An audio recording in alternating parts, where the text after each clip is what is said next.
دوستو پچھلی ویڈیو میں نے آپ کو بتایا تھا کہ جب زلیخا نے جو ہی عزیز مصر کو دیکھا، مکمل مجرم ہونے کے باوجود کمال جرأت اور بے باکی کے ساتھ کہا کہ اے میرے ولی نعمت، ایسے شخص کے ساتھ کیا سلوک کرنا چاہیے جو تمہارے ناموس اور عزت کے بارے میں بدنیت ہو؟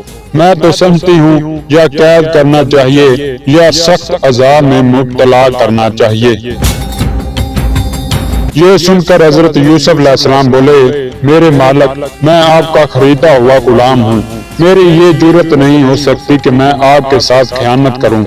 میری اس مالکہ نے خود مجھے دعوت گناہ دے کر مجھے نافرمانی کے جال میں پھنسانے کی کوشش کی تھی، اور میں اپنے آپ کو بچانے کی کوشش کر رہا تھا اور اسی وجہ سے بھاگ کر یہاں تک آیا ہوں۔ یہ میرا پیچھا کر رہی تھی اور مجھے پکڑنے کے لیے میرے پیچھے دوڑ رہی تھی۔ بالآخر انہوں نے میرا دامن پکڑ لیا اور وہ پھٹ گیا، جیسا کہ آپ دیکھ رہے ہیں۔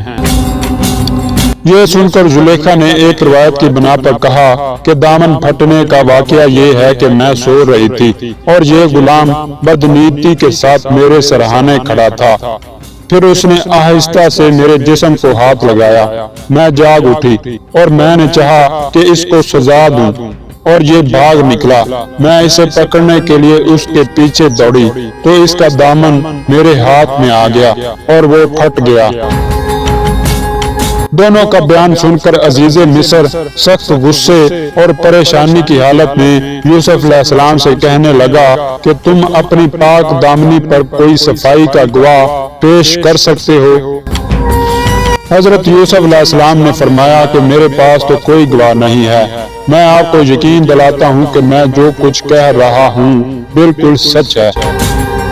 اگر آپ میری صداقت پر گواہی لینا چاہیں تو اس بچے سے لے لیں جو گہوارے میں پڑا ہوا ہے۔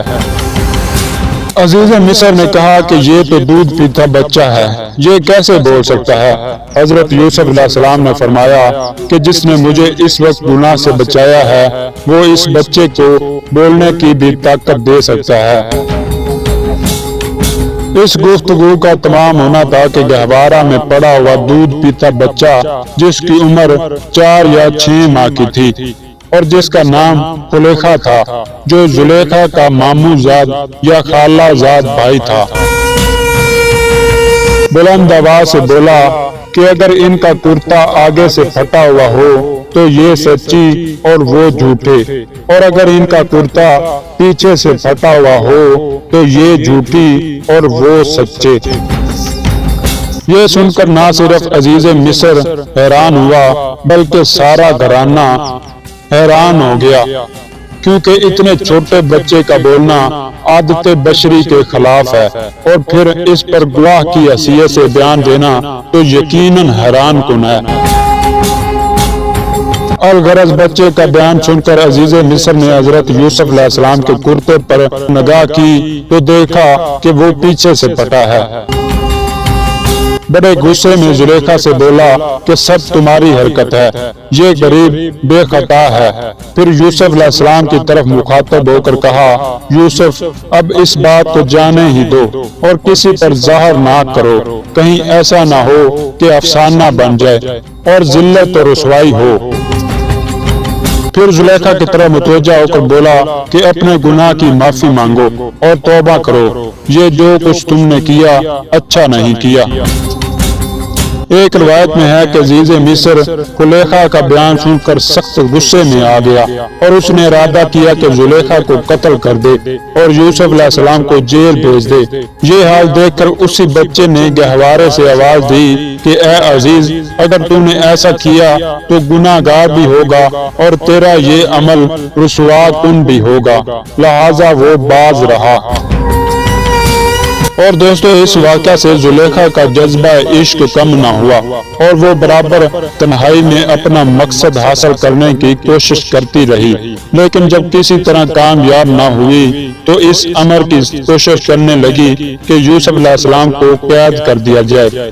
عزیز مصر نے اس کے اصرار پر کہا کہ جب اس کا جرم ثابت ہی نہیں ہوا تو میں کس طرح اسے قید کر دوں۔ یہ سن کر زلیخا کا ایک چچا زاد بھائی کہنے لگا کہ مناسب یہی ہے کہ بدنامی کو کم کرنے اور زلیخا کو رسوائی سے بچانے کے لیے 1 ماہ قید کر دیا جائے۔ عزیز مصر نے اس کی بات مان کر انہیں قید خانہ میں بھیج دیا۔ اور دوستو ایک روایت میں ہے کہ زلیخا نے قید میں بھیجنے سے پہلے عزیز مصر کو اس بات پر راضی کر لیا تھا کہ یوسف علیہ السلام کی پشت پر کوڑے لگائے جائیں۔